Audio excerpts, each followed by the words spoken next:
요즘 무야홍 국민의힘 홍준표 의원의 상승세가 심상치 않은데요. 이재명 지사를 차베스라고 공격하며 서로 간에 신경전이 오가기도 했습니다. 관련 내용을 톡쏘는 정치에서 짚어보겠습니다.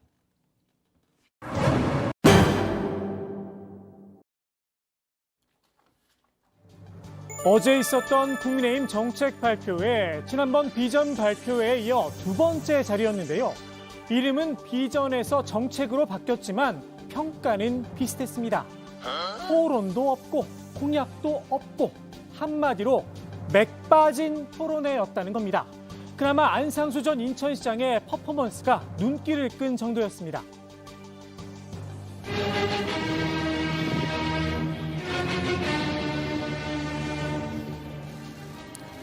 저 안상수가 운명을 저렇게 개척했듯이 우리 대한민국의 새로운 미래를 국민 여러분과 함께 개척해 나가도록 하겠습니다.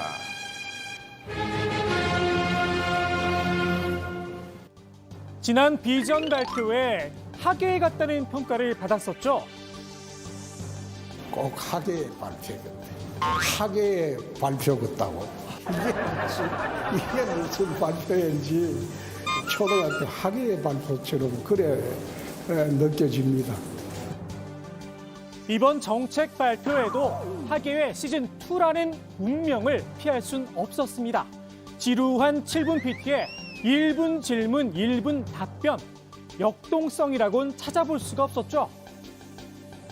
기업들의 자금 중개를 매개할 수 있는 그런 금융산업을 많이 키워서 기업들의 가치가 제고되게 그렇게 하고요. 그리고 저는 유보 통합에 대해서는 찬성하는 입장입니다. 네. 감사합니다. 네. 시간이 지금 조금 오버가 돼서요. 네. 여기서 마무리하겠습니다. 당장 후보들 사이에서도 불만의 목소리가 터져나왔습니다. 토론도 안 하고 질문자도 이렇게 추첨으로 정하고 선관위가 왜 이렇게 유치한 결정을 하는지 모르겠습니다. 이거는 토론을 일부러 막으려고 이러는 거 아닌가. 후보끼리 서로 묻고 또 재질문하고 반박하고 이런 게 돼야 사실은 평소에 몸에 체득이 돼 있는 그러한 자신들의 생각과 경험들이 나오거든요. 형식이 부족하면 내용이라도 재밌어야겠죠. 맹탕 발표회에 후보들조차 흥미를 잃었습니다. 휴대폰을 보는가 하면 대놓고 조는 분도 있었다고 합니다. 국민의힘 지지자들도 참고 봐주기 힘들었나 봅니다. 국민의힘 유튜브 채널 동시 접속자 수 4,000명에 그쳤습니다. 당 대변인을 뽑았던 토론 배틀, 나는 국대다 결승전의 동접자 수가 2만 명을 넘었었죠. 대선 경선 행사가 당 대변인 토론보다도 못하다는 자조 섞인 말도 나옵니다. 국민의힘 선관위는 후보가 12명이나 되다 보니 제약이 따를 수밖에 없다는 입장인데요. 나름 비장의 무기를 준비했습니다. 부족하다는 지적을 받은 역동성, 내일부터 이틀 동안 진행될 국민 면접을 통해 만회를 하겠다는 겁니다. 오늘 면접관들도 공개했는데요. 진중권 전 교수와 김준일 뉴스톱 대표 그리고 박선현 교수가 이름을 올렸습니다. 두 계절로 나눠 진행되는 이번 면접, 이번엔 학예에 같다는 오명을 벗을 수 있을까요? 김이 새버린 국민의힘 정책 발표에 본인의 개인기로 극복한 분도 있습니다. 무야홍 바람을 타고 거침없는 지지율 하이킥을 선보이고 있는 홍준표 의원입니다. 물 들어왔을 때 바짝 노를 져야겠죠. 이재명 때리기에 나서며 주목 끌기에 성공했습니다. 이재명 경기지사를 차베스라고 몰아세운 겁니다. 경기도의 차베스가 정작을 해가지고 지금 무슨 말을 하고 다닙니까? 기본소득이란 말을 하고 다닙니다. 기본소득, 기본주택 뭐 이야기하는 거 보면 왜 참 저 책이나 읽어보고 저런 말을 하냐. 세계에도 유례없는 기본소득제를 들고 나와가지고 경기도민뿐만 아니라 국민을 현혹하고 있으면서 마침 어제 홍 의원이 이 지사와 가상 대결에서 앞섰다는 첫 여론조사 결과가 나왔죠. 이재명의 상대는 나다. 양강구도를 만들어 보려는 시도로 해석이 되는데요. 홍 의원의 도발, 오늘 이재명 캠프에서 받아줬습니다.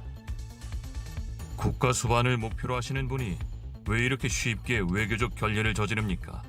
정치적 노선이 다르다지만 일국의 합법적 국가 정상이었습니다. 갖춰야 할 기본 예의 좀 지킵시다. 윤석열 전 검찰총장과 두테르테 논쟁을 벌였던 점도 상기시켰는데요.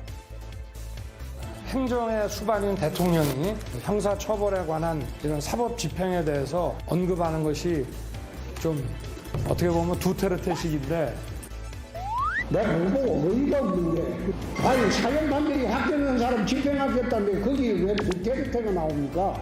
필리핀 독재자 두테르테가. 이런 의미가 아닌가 싶기도 합니다.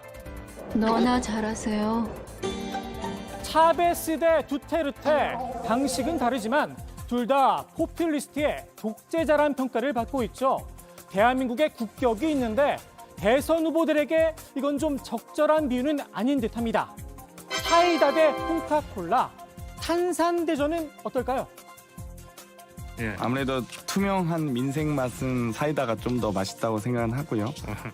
시원시원하죠. 네. 시원시원하고 장바닥 언어로 그냥 그다음에 문제의 본질 핵심 일을 잘 찔러요. 콩카콜라의 장점, 솔직함이 첫손에 꼽히는데요. 현존하는 정치인 중에 일단 말을 하면 액면 그대로 들을 수 있는, 그러니까 꼬아서 이야기하지 않는 것 자체만으로도 엄청난 미덕이라는 생각이 들어서 그런 점에서 사람들이 좀 좋아하고 있는 게 아닌가 싶습니다. 본인도 그 점을 잘 알고 있는 듯합니다. MZ 세대의 특성이라는 것은 우선 거짓말을 안 해야 돼요. 정직해야 돼요. 말을 빙빙 돌리지 말아야 돼요. 이건 이거고 저거는 저거다. 의사표시가 분명해요. 문제는 뭐든 과하면 탈이 나기 마련이죠. 콩카콜라와 홍 트럼프, 어찌 보면 한 끗 차입니다. 때의 막말이나 이런 부분들에 대해서 좀 아쉬움을 갖고 계시기 때문에 보수의 품격을 보여주면서 홍준표의 색깔을 낼 수 있을 거라고 믿고 있어서요. 국민의힘 일부에선 이른바 홍준표 리스크를 지적하며 홍원의 질주를 불안한 눈길로 바라보고 있죠. 역설된 논의 근거가 되기도 하는데요. 민주당에선 조금 색다른 해석도 내놨습니다. 윤석열 후보의 리스크가 너무 커서 많이 커서 어떤 데가 역선택인지도 한번 판단해 볼 지경 아닌가라는 생각도 들어요. 물론 홍준표 후보가 과거에 지난 선거 때 제가 뭐 옹호하는 건 아닙니다. 실제로 말하다 보니까 저도 옹호하고 있으려고 하는 것 같아서. 요새 민주당에서 홍준표 후보를 응원하시는 분들이 그렇게 많아졌어요. 예, 근데 지금 말씀하시다가 갑자기 빠져든 거 아니에요? 제가 아니라 홍준표 후보의 매력에? 실제로 제 주변에서 홍준표 후보가 더 괜찮은 거 아니야? 라는 분이 실제로 많아요. 홍원에게 빠져드는 또 다른 매력, 특유의 개그감이죠. 김경태 PD, 웃으면 보기와를 연출했던 PD의 권유로 개그맨 시험에 응시를 했는데 10월 유신이 선포되면서 대학생들 다 고향에 내려가라 이렇게 돼버린 거예요. 그러면서 개그맨 홍준표는 없게 되어버린 거였고. 유신만 아니었다면 홍준표 강호동의 한 끼 줍쇼를 볼 수 있었을지도 모르겠습니다. 시원한 발언과 남다른 개그감. 그런데 이것만 가지고 대통령 자리에 오를 순 없겠죠.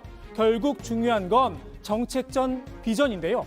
내일 국민 면접에서 그 대답을 들을 수 있을 듯 싶기도 합니다. 오늘의 뚝 쏘는 한마디, 면접관을 맡은 진중권 전 교수의 말로 마무리하겠습니다. 그러니까 사실을 부활하겠다. 폐지됐는데 옛날로 돌리겠다는 얘기잖아요. 무상급식 중단하자. 이것도 하던 거 그만하고 옛날로 가자라는 거고, 적폐청산 주장하면 친북 좌파다 이런 레토릭도. 그러니까 미래가 하나도 안 보이고 모든 게 이분한테는 과거가 좋았나 봐요, 그 시절이.